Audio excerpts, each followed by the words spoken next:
Assalamualaikum warahmatullahi wabarakatuh. Perkenalkan, nama saya Ariska Zulfa Makwatin, NIM 232102020011.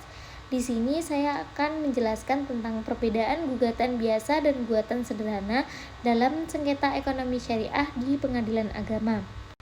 Yang pertama, nilai objek gugatan.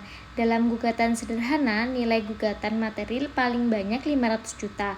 Sedangkan di gugatan biasa digunakan untuk perkara dengan nilai gugatan lebih dari 500 juta atau perkara yang nilai materialnya tidak dapat ditentukan secara pasti.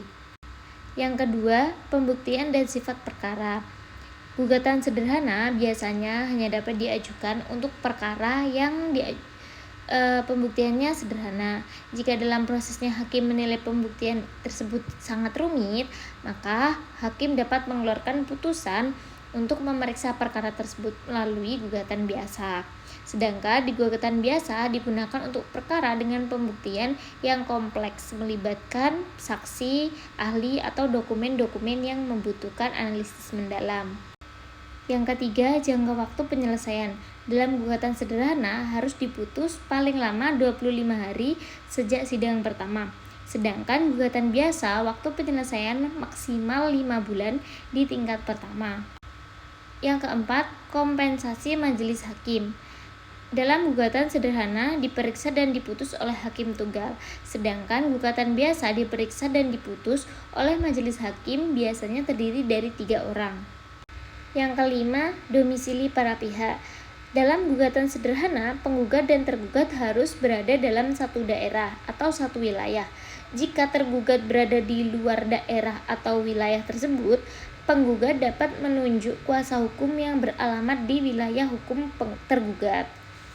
Sedangkan gugatan biasa, para pihak bisa berdomisili di mana saja, dan proses pemanggilan dilakukan melalui prosedur delegasi jika berada di luar wilayah. Yang terakhir, upaya hukum. Dalam gugatan sederhana tidak tersedia upaya hukum banding, kasasi maupun peninjauan kembali. Upaya hukum yang tersedia hanyalah keberatan yang diputus oleh majelis hakim di pengadilan yang sama. Putusan keberatan bersifat final dan mengikat. Sedangkan gugatan biasa, pihak yang tidak puas dapat mengajukan banding ke Pengadilan Tinggi Agama, kasasi ke Mahkamah Agung, hingga peninjauan kembali. Sekian penjelasan dari saya mengenai perbedaan gugatan sederhana dan gugatan biasa dalam sengketa ekonomi syariah di pengadilan agama. Wassalamualaikum warahmatullahi wabarakatuh.